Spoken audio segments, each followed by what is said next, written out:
Okay, so let me flip the camera around.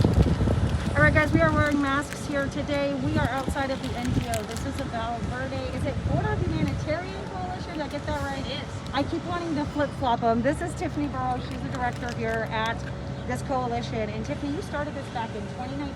You were telling me. I can't take the credit. Okay. I can't take the So credit. this has been here since 2019, and you've been working here since the inception, basically, of all of this.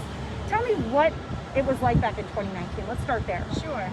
We were experiencing a big surge. It was a Haitian surge, and in 3.5 months, this facility had 7,000 people that came through, which at that time was a lot. It was a lot. And that died off, and then we went right on through the rest of 2019, and then 2020 arrived, and that was a COVID year, so not huge numbers. By the end of 2020, we were seeing about 25 people a week, 100 people a month, and then with the change of administration in January of 2021, we saw an increase in numbers. So for 2021, VVBHC assisted 22,317 individuals. Just at this facility, over 22,000 people were assisted last year. Yes. Wow. Yes. So So- then that brings us up to January of 2022, and we had 2,200 plus. February is kind of traditionally a lower number. We had some weather days in there, and then back into March, it started to pick up again. We're not done with this month, but we've already had over 4,400. Okay, so when you juxtapose that with the numbers of last year, and you look at where we're heading, it's pretty clear to see we're going to surpass the fiscal year we experienced last year. We're already on track, right, to beat that number. So what does that make you feel like? And what keeps you motivated enough to keep fighting this fight on this end? Well, I don't so much see it as fighting a fight. We're a short-term respite center. Folks are coming through directly from Border Patrol, and they're released to this facility, and they just kind of gather their breath for a minute. We test for COVID every person that comes through. It's a very fast process, and from there, volunteers help them navigate what's the best option travel-wise for them to continue on to their final destination. They then purchase their tickets here, or their family can purchase their tickets and send them the confirmation. A family or a sponsor, whoever they're linking up with. Okay. Yeah. Now, we discussed this a little off camera. Can you explain again, if somebody is obviously tested for COVID, that's something a lot of people have questions about.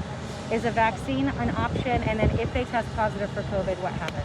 So when they are tested, the COVID team asks them if they have been vaccinated, and we're about at 99% vaccinated. So even if they are testing positive, which it's a very, very slim number. Okay. Very slim. Okay, that's a good percentage, right? Now, when we talked a little bit with some gentlemen here already. Some of them are from Cuba. When they're coming here, you talked about they kind of go through a brief orientation. Can you walk through what they experience when they come to this center? What kind of from start to finish, what they will see? So there are two different groups that come through. One are the family units, and the other is the singles. And the family units, we provide a hygiene kit for them, along with a Bible and pen and paper. Faith-based here, and the volunteers that are here represent a wide variety of churches in our community, as well as outside of the local area. So they come through, they get their hygiene kit, they test for COVID, they get their results, and then they're in line for ticketing if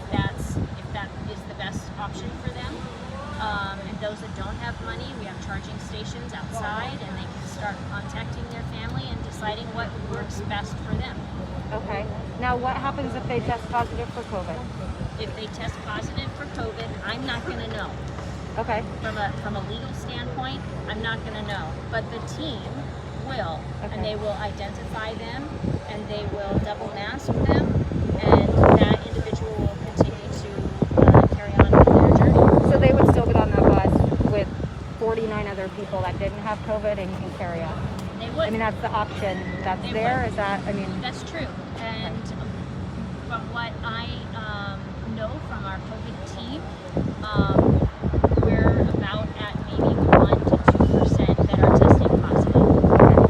now when these folks come to you, do you guys stay in touch? Do you go meet up with their family, the sponsors? Is it kind of like they get on the bus and it's arrivederci? How do you guys maintain So that's part communication? of our processing, that we know where their final destination is and have a way to connect with them if need be. There's been a couple of instances where important things have been left behind. It could be their paperwork, it could be their medication, and so we would reach out, and then in various ways we would connect and get that back to them.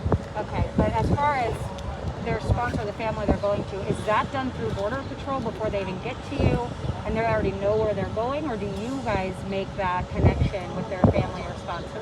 No, we don't make that connection. That's what I thought. That Border Patrol has already kind of determined It's that. So by actually the time, the people. The Okay. people have to decide where they're going and then provide that information. but they provide it to Border Patrol. Correct. Okay, and then what I understand is Border Patrol calls them, makes sure that they know each other, they are family members or whatever it is, and then they come basically to you, or they'll go, depending on where the facility is they're being taken to or whatever, is what I understand that they do with them. I can't talk on the Border Patrol side of things. That's I fair. can tell you what's Yes, going on absolutely here. fair. So we talked about some of the process here. We talked about the hygiene kits, things like that. When we have seen ice cream drop-offs, they get bags, and Lisa said we pay for those. Now, do you guys pay for these with taxpayers? How does this operate, and how do you help these folks? Okay. We are privately funded by either partnerships or private donors and churches, and so those hygiene kits are not coming from the government. This is an NGO. It's a non-government operation. We're not receiving money from the government or from taxpayers. Yes. What do you say, Tiffany, when people, are frustrated about NGOs? It's no secret, right, that there are some people that look negatively at NGOs that are helping because they look at it as they're helping do illegal activity, basically, come in here illegally. What do you say to that? How does that make you feel when you hear people talking about it and you know what you're doing? And you just talked about it's faith-based, right? It's God's work in that sense. So what do you say when you hear those kinds of comments? Personally, I don't believe that a toothbrush and a sandwich is going to encourage people to come to our facility. That's fair. So now when when I talked to you on the phone, in the very beginning when I started covering this and I didn't really understand what NGOs did and all of that, it started to become very clear that if you guys weren't here and didn't have the agreements you have with Border Patrol, these folks would just be in the interior walking around. And we've already been seeing it because there's not enough buses and transportation last week, No, right? actually, yes and no. So Okay. let me clarify. That is how we started, is that the people were walking and didn't know what to do. There's a lot of language barriers, a lot of different languages represented. And so it made sense to have them meet at one area in one location so that we could assist. The folks that are walking up and down the street are folks that have not figured out their funding. There is no overnight shelter here, and there is no funding. We are not paying for their tickets. So if they haven't figured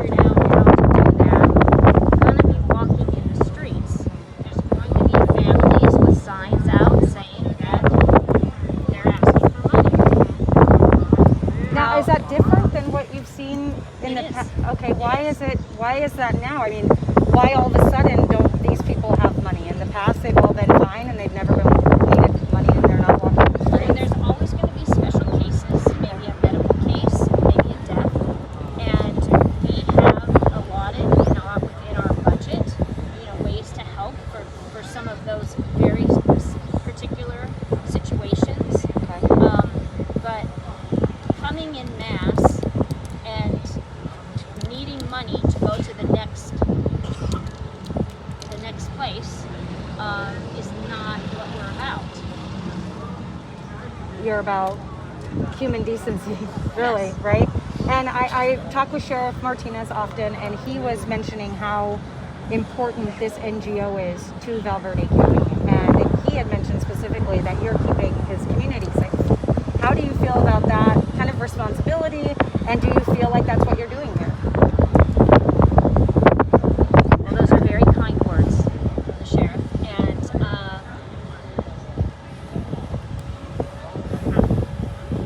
if we weren't in place, I do think the community would be very different. How do you think it would be different? There would be even more people on the streets, and there would be a lot of confusion as far as what do we do, where do we go. Our public transportation sells out the day prior, so by being able to bring in the charter options for people to purchase tickets through the transport company, not through our organization, through the transport company, that allows the people to continue to move on to their final destination, which is ultimately what it's all about. Now, what is the community saying about this to you? What's the feedback that you're hearing? Obviously, the numbers are increasing. We're going to hit on what happens if Title 42 ends here in just a minute. But before that, just where we're at right now, what's the community saying? I'm not getting a lot of feedback from the community because I'm here.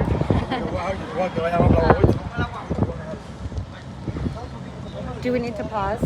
Yeah, let's Okay, we're going to swing around here for just a minute, you guys. We have another group coming in, and out of respect, we're going to jump off of this live stream. We'll take on another one here in a minute, but we're going to respect their privacy for a minute here. So stay tuned. We'll be back.